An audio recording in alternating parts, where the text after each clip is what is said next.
playing the Boss Nia deck. He's already up one game. We'll see what happens. Those guys were just shuffling up for game 2. And then the last match, Vampires versus Jund.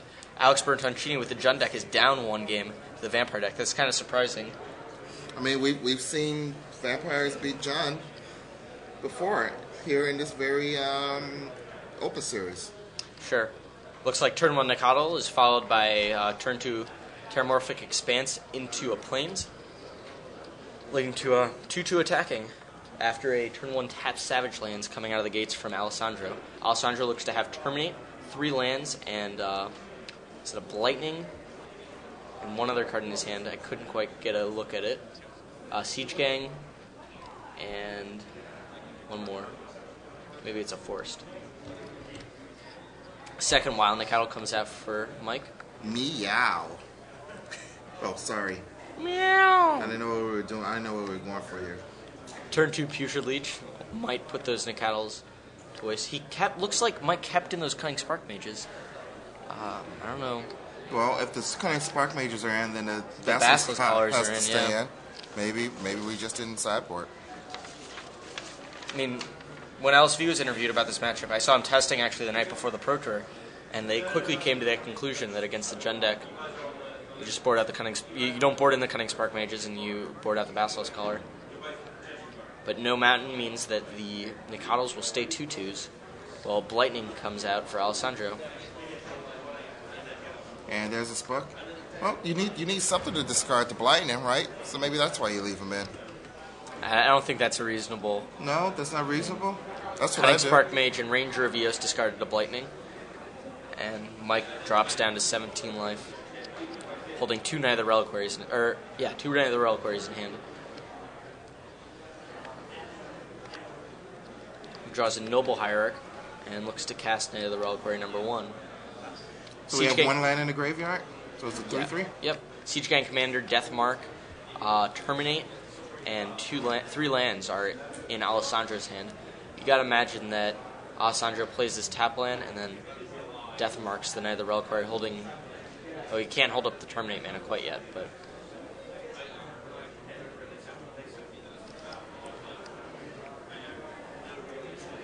He's considering that Deathmark. But what the Deathmark? I guess you have is to different. You have to Deathmark the Night of the Reliquary. It's easily the best creature. If you let him untap with it, bad things can happen. I thought he just Deathmarked it because it was the one that was different than the rest. Like that Sesame Street song. Which one of these things is not like the other? Another Night of the Reliquary comes down. Well, Mike draws the Raging Ravine to accelerate his mana up to 4. Maelstrom Pulse drawn off the top for Alessandro, and the Terminate's probably going to take out the Night of the Reliquary.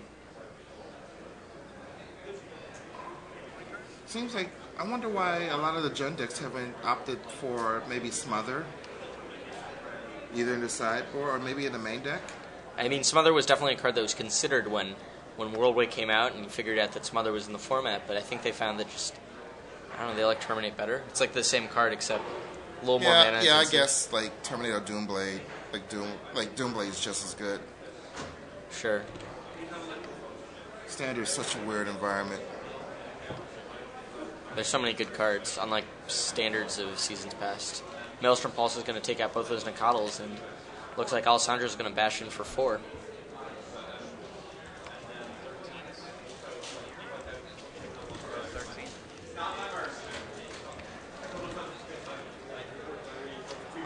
All that Mike can muster up is a Misty Rainforest from his draw, and he'll cast the Noble Hierarch.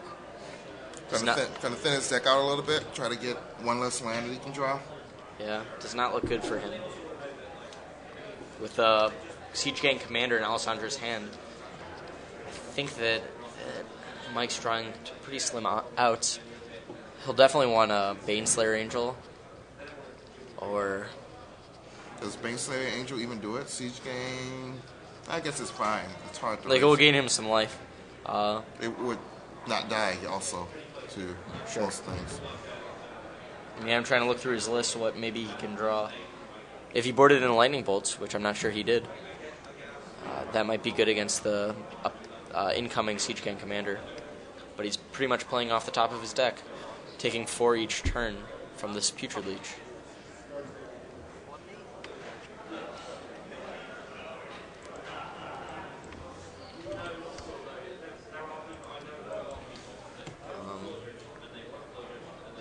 And we are getting tokens. He's like, You should use the GG's sure. life ones. Yep. There's some Rays. He's like, Who's this guy? who's Ray? Oh, there's a me. I'm on top, so I'm okay. And off the top, I think is a blank. I couldn't get a good look at it. Looks like Mike's sighing.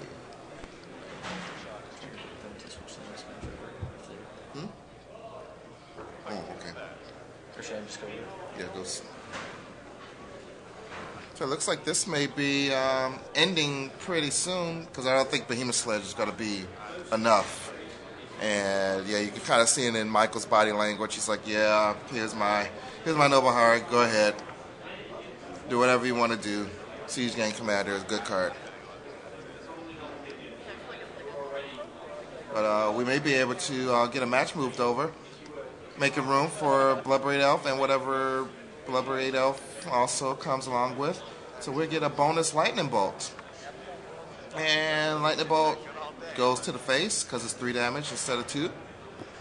Lightning Bolt, he's thinking Lightning Bolt you.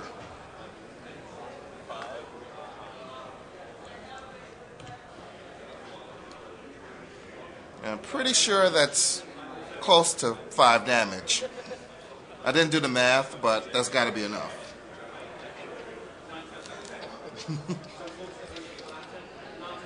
Alright, so Alessandro takes it in the quick 2 games.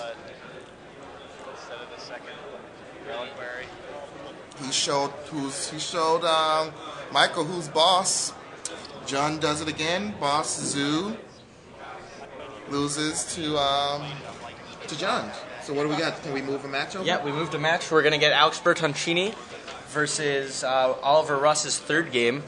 Alex playing a Jund deck, and Oliver is playing the Vampire deck. So, interesting matchup. Alex, when he was waiting to move over to the other table, was saying how badly he misplayed the game he lost.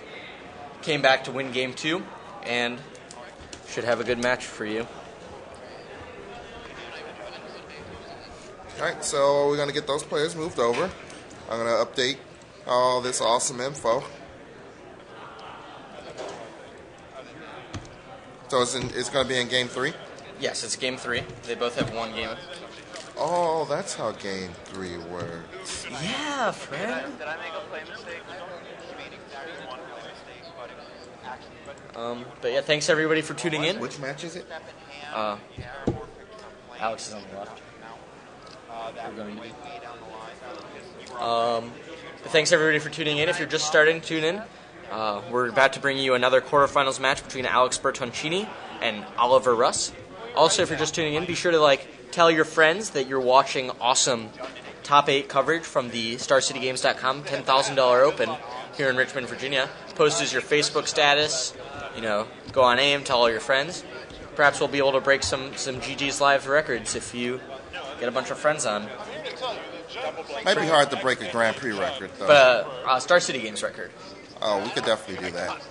Usually it takes a Sunday because everyone's not at a PTQ, things like that.